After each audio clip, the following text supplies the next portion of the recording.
When it comes to selling, when it comes to closing, there's so many techniques and so many ways. Today, I'm going to share with you 3 powerful secrets that you can use to sell anything to anyone. The very first secret is this. How do you turn something that's a commodity? How do you sell a product? How do you sell a service in such a noisy marketplace? Number 1, understand this. People don't buy because of logic.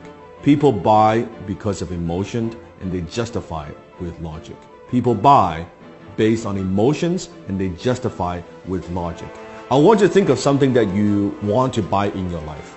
It could be a car, it could be a house, it could be anything. Just I want you to picture that. Once you have that in your mind, I want you to ask yourself this question. Why do you want to buy it? Why do you want to buy that particular item? Why do you want to own that item? Why is that? Maybe it's a new suit, it looks good on you. Maybe it's a new dress. Maybe it's a new car. Maybe it's a new house. Maybe it's that vacation. But why do you buy it? I want you to dig a little bit deeper.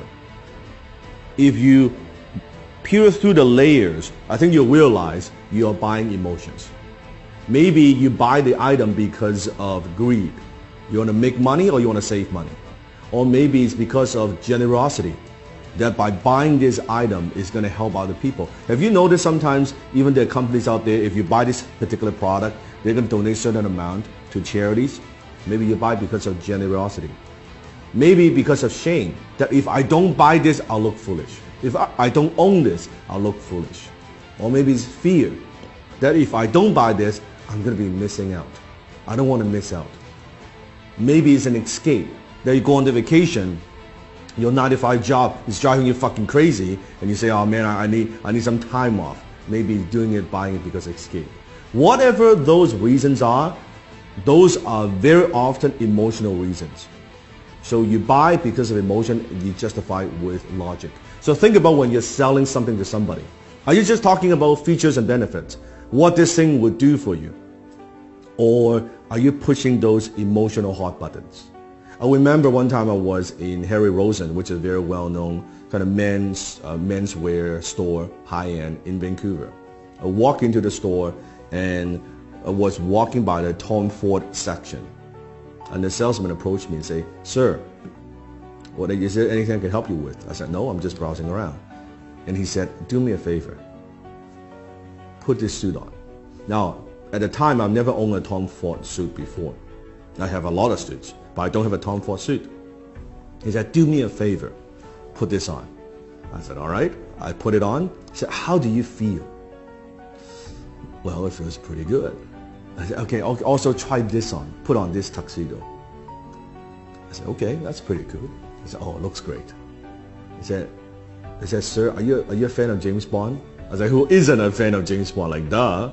He said, you see this suit right here, this tuxedo, is the exact suit, exact same design as James Bond wears in Casino Royale.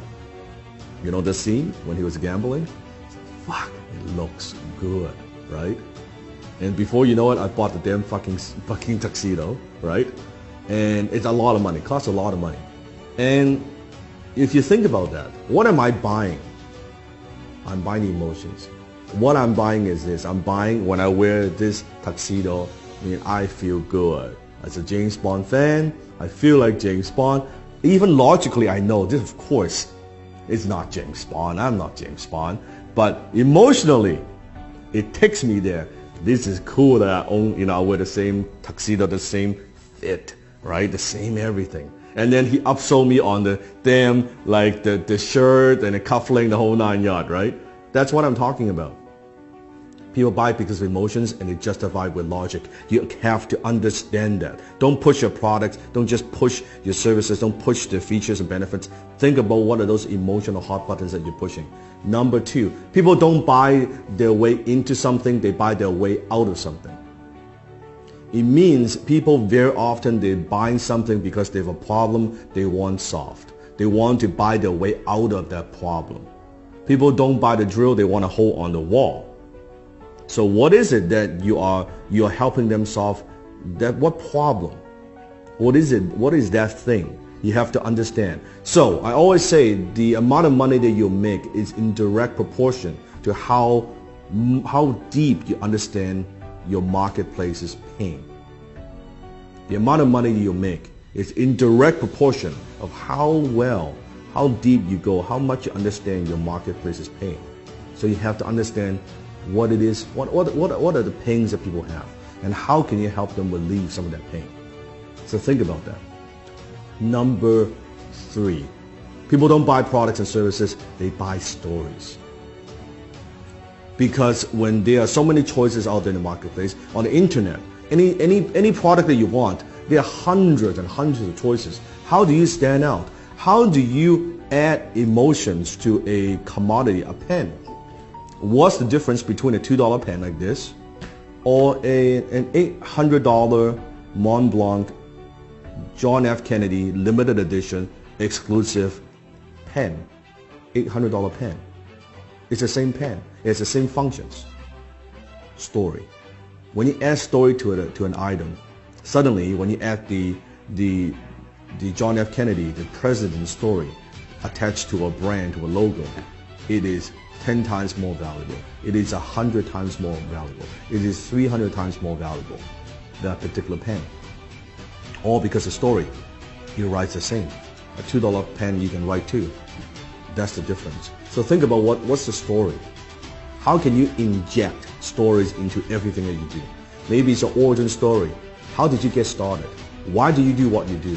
What are also stories of your customers? I just launched a new YouTube channel. You can click on the link below. I'll put a link below in the description. You can check it out. It's the Dan Lok Global Community on YouTube.